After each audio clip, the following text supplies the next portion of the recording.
السلام علیکم ورحمۃ اللہ وبرکاتہ۔ امید ہے تمام احباب خیر و عافیت کے ساتھ ہوں گے۔ اللہ ہم سب کو اپنے حفظ و امان میں رکھے۔ اس وقت ملک پاکستان کے مختلف اضلاع اور مختلف خطوں میں شدید قسم کی سیلابی کیفیت ہے اور شدید قسم کے سیلاب کا سامنا ہے۔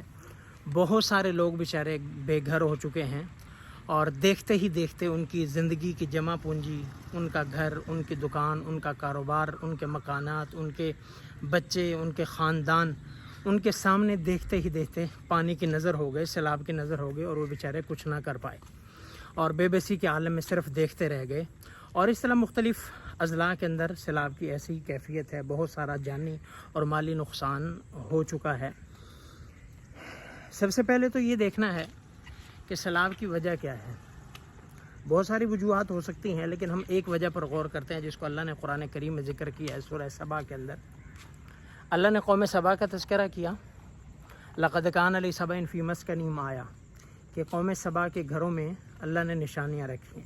اللہ نے ان کو ہر طرح سے آسائش، باغات، نعمتیں، سارا کچھ دے رکھا تھا اور یہ فرمایا تھا کہ بس کھانا پینا ہے اور اللہ کا شکر ادا کرنا ہے۔ لیکن اللہ کیا فرما رہے ہیں کہ فَأَعْرَضُوا، انہوں نے ناشکری شروع کر دی۔ اللہ نے پھر کیا کیا؟ فَأَرْسَلْنَا عَلَيْهِمْ سَيْلَ الْعَرِمِ وَبَدَّلْنَاهُمْ بِجَنَّتَيْهِمْ جَنَّتَيْنِ، کہ انہوں نے ناشکری شروع کر دی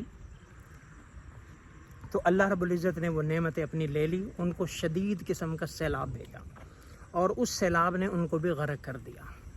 تو اب ہم نے دیکھنا ہے کہ اس وقت ہم مجموعی طور پر کسی کو بلیم نہیں کرنا کہ فلاں علاقے میں سیلاب آیا تو وہ مجرم ہے، فلاں ضلع میں سیلاب آیا تو وہ مجرم ہے۔ نہیں، ایسا نہیں ہے۔ یہ تو اللہ کا حلم ہے، اللہ کسی کو معاف کر دیں یا کسی وجہ سے تاخیر کر دیں، وگرنہ کوئی بھی پاک نہیں ہے۔ ہر بندہ یہ سمجھے کہ میرے گناہوں کی نحوست ہے، مجھے اللہ سے توبہ کرنی چاہیے۔ وہ مجرم نہیں، میں مجرم ہوں، میں بچ گیا ہوں، یہ اللہ کا حلم ہے، اور جن کو اللہ نے عذاب دے دیا وہ اللہ کا عدل ہے۔ تو اس لیے یہ نہیں کہنا کہ فلاں قوم مجرم تھی تو اس لیے سخت عذاب آیا، ایسا نہیں۔ اس میں ہم نے اجتماعی طور پر سوچنا ہے کہ ہم سے کہاں پہ ناشکری ہو رہی ہے، کہ ہم اللہ کی نعمتیں کھاتے ہیں پھر روتے رہتے ہیں، اللہ نے گھر دیے ہیں پھر اس کے باوجود روتے رہتے ہیں، ملازمتیں کاروبار دی ہیں پھر بھی ناشکری کرتے رہتے ہیں، تو پھر یہ ناشکری اللہ کو بالکل پسند نہیں۔ اللہ کہتا ہے لئن شکرتم لازیدنکم ولئن کفرتم ان عذابی لشدید، کہ اگر ناشکری کرو گے تو میرا عذاب بڑا سخت ہے۔ تو یہ سخت عذاب ہے اس وقت جو سیلاب ہے، اور یہ مجموعی من حیث القوم، کسی ایک کا نہیں ہم کہتے کہ فلاں صوبہ مجرم ہے، فلاں علاقے کے لوگ مجرم ہیں، سارے مسلمان ہیں، کمی کوتاہیاں سب میں ہیں۔ اجتماعی طور پر توبہ کرنے کی ضرورت ہے۔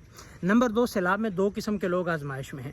ایک تو وہ کہ جن کے جو باقاعدہ متاثر ہوئے، گھر گر گئے، دکانیں، مکان، کاروبار تباہ ہو گئے، فیملیاں ان کی جو ہے وہ سیلاب کی نظر ہو گئی، وہ بیچارے بے یار و مددگار رہ گئے۔ ایک ان پر تو آزمائش ہے ہی ہے کہ ان کی جانی اور مالی نقصان ہوا اور ان کی دنیا لٹی اور وہ جو ہے بیچارے خالی ہاتھ رہ گئے۔ اور دوسری قسم کی آزمائش ان لوگوں کے لیے ہے جو اس گھڑی کے اندر بھی سبق نہیں سیکھ رہے، اور اس گھڑی کے اندر بھی وہ چوری چکاری سے، لوٹ ماری سے، اور اس گھڑی کے اندر بھی وہ لوگوں کے مال کو مال غنیمت سمجھتے ہوئے ان پہ جو ہے وہ حملہ کر رہے ہیں اور ان کو جو ہے وہ لوٹنے کے چکر میں ہیں۔ تو یہ آزمائش ہے ان کے لیے بھی، یہ ان کے لیے بھی آزمائش ہے، اللہ کی پکڑ آ سکتی ہے۔ تو ایسے موقع پر ایسے کام نہیں کرنے چاہیے، بلکہ جو کسی کا نقصان ہے اس کے تدارک کی سوچنی چاہیے، جو پریشان حال ہیں، جو سیلاب میں جن کو مصیبت آفت پہنچی ہے ان کی مدد کرنی چاہیے، نہ یہ کہ ان کا مال لوٹ کر، ان کے مویشی لوٹ کر، ان کو مال غنیمت سمجھ کر ہتھیا لیا جائے اور بعض لوگ گھروں سے سامان چرا لیا جائے۔ تو یہ قطعاً ایک مسلمان کی شایان شان نہیں ہے۔ تو اس لیے کوشش ہو سکے، جتنا ہو سکے جو ہے وہ دامے درمے قدمے سخنے، جتنا ہو سکے کسی مسلمان بھائی کی پریشان حال کی مدد کر سکتے ہیں تو کریں، وگرنہ کم از کم ان کا نقصان نہ کریں۔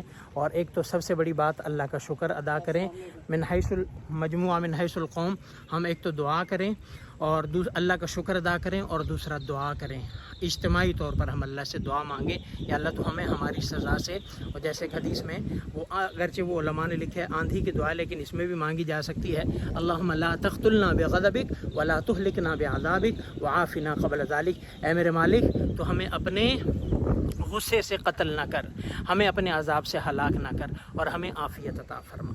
تو اس لیے مجموعی طور پر اللہ کا شکر بھی ادا کریں، دعا بھی کریں، عافیت بھی مانگیں، اور جو پریشان حال ہیں اس کے اندر متاثر ہوئے ہیں ان کی جتنی ہو سکے مدد بھی کریں، ان کے ساتھ تعاون بھی کریں، ان کے دست بازو بن جائیں۔ اور جو ایک صحیح مومن کی شان ہے کہ وہ جو ہے وہ یؤثرون علی انفسہم ولو کان بہم خصاصہ، وہ کردار ادا کریں کہ بھلے خود مشکل میں ہوں لیکن دوسرے مسلمان بھائیوں کی مدد کریں۔ تو یہ گھڑی ہے مشکل کی، اس وقت ہم نے ایک دوسرے کا دست بازو بننا ہے، دعا بھی کرنی ہے، اللہ سے توبہ استغفار بھی کرنا ہے، اور اس عذاب سے ہم نے اللہ سے نجات بھی مانگنی ہے۔